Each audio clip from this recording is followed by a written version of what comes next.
Shalom. First and foremost, I'd like to give all praises and glory and honor to Yahweh, Bahashem, Yahweh Shai, Bahashem, Wakar Double honors to the elders for preaching this word truthfully and sincerely. And shalom to the Akim, scattered through the four corners of the globe, preaching the word truthfully and sincerely. And I say shalom to you Akim out there. And this is a recent news article from Newsmax.com. And it reads, U.S. South Korea announced largest field exercise in 5 years. It says the South Korean and U.S. militaries announced Friday that they will hold the biggest joint field exercise in 5 years later this month as the U.S. flew a long-range B-1 bomber to the Korean Peninsula in show of force against North Korea. The North has threatened to take unprecedentedly strong actions against such exercise. It's likely that it will respond to the upcoming training with missile tests because it views it as an evasion rehearsal. And it says in a joint news conference, the South Korean and the U.S. military said they will conduct the Freedom Shield exercise, a computer-simulated command post training, from March 13th to March 23rd to strengthen their defense and response capabilities and separate large-scale joint field training exercise called Warrior Shield FTX. Salakia. And it says, Cole Isaac L. Taylor, a spokesperson for the U.S. military, said the field training will include a combat impossibility improvisaris, if I pronounced that right, drill, and that their size will return to the scale of the Allies' early biggest springtime field exercise called Foy Eagle. The two countries last conducted the Foy Eagle in 2018. They then canceled the dime-sized some combined drills to support a now-stalled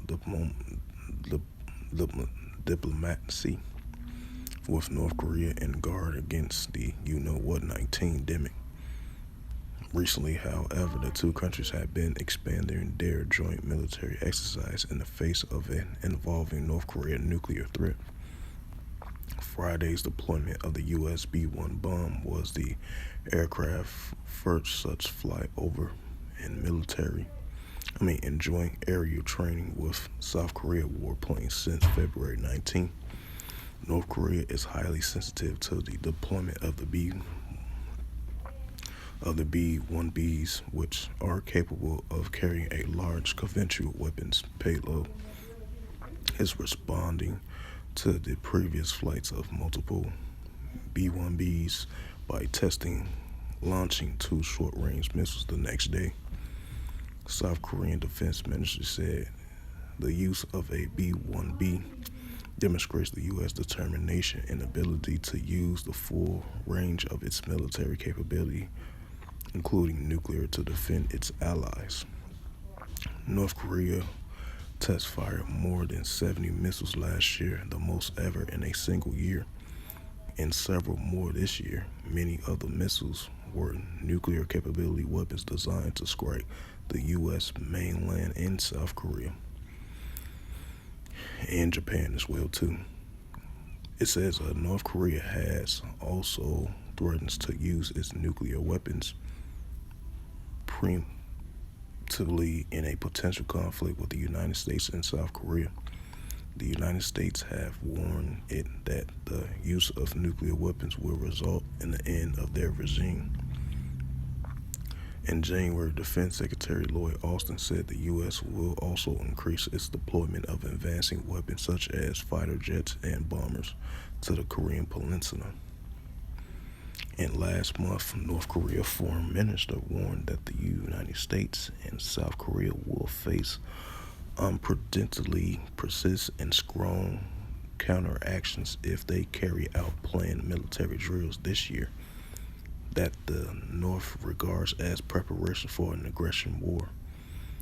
It says later, senior North Korean foreign minister official Wang Jong-gong said the only way to reduce military tensions on the Korean Peninsula is for the United States to reverse its plans to deploy strategic assets, was highly unlikely that's going to happen, in South Korea and halt joint drills with South.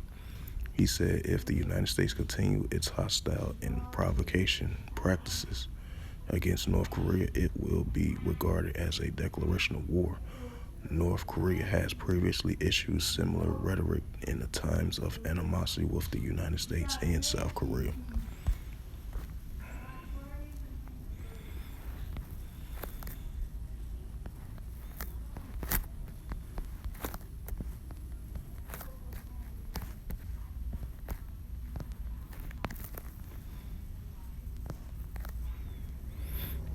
This is the book of Matthew, chapter 24, verse 6. And ye shall hear of wars and rumors of wars. See that ye be not troubled, for all these things must come to pass, but the end is not yet. Right, because the end is not yet, because this situation with the North Korea versus South Korea, the United States versus North Korea. You got the allegiance of strong military allegiance and alliance of the United States, South Korea, and Japan versus North Korea. So those tensions just gonna stir up even more and more than it already is. So it's gonna heat up even more and more. So tension's gonna stir in that region over there. And this is Matthew 24 and 7. For nation shall rise against nation, and kingdom against kingdom, and there shall be famines and pestilence and earthquakes in diverse places. Right. So the nation shall rise against nation is only going to heat up and increase more and more. So with that, I hope this sit-down lesson was edifying of this recent news article from Newsmax.com, as it has says right here, U.S. South Korea launched largest U.S. and South Korea announced largest field exercise in 5 years, while the tensions are stirring up in that region of the United States, South Korea, and Japan versus North Korea. As the tensions stir up, as the two nations continues to do large exercise drills in that region, and that kind of stirs up North Korea even more, because they look at that as, they stirring up tension and preparations of a potential conflict between them, So that kind of stirs up the, animosity and hostility of North Korea versus those countries, of the United States, South Korea, and Japan, like I just mentioned, So it's going to heat up even more, So like the scriptures has said, in the last days, you're going to hear wars and rumors of wars. And those wars and rumors of wars are definitely heating up, and the nations rising against nations as well, too. As we see this right here as North Korea versus the United States, South Korea, and Japan continues to heat up even more and more in that region. So with that, once again, I hope this sit-down lesson was edifying of this news article and the scriptures reading as well, too, in reference to this news article. And so with that, I would like to give all praises and glory and honor to Yahweh, Ba'ashem, Yahweh Shai, Ba'ashem, Wakarkadash. Double honors to the elders for preaching this word truthfully and sincerely. And shalom to the Akim, scattered through the four corners of the globe, preaching the word truthfully and sincerely. And until next time, I will say shalom.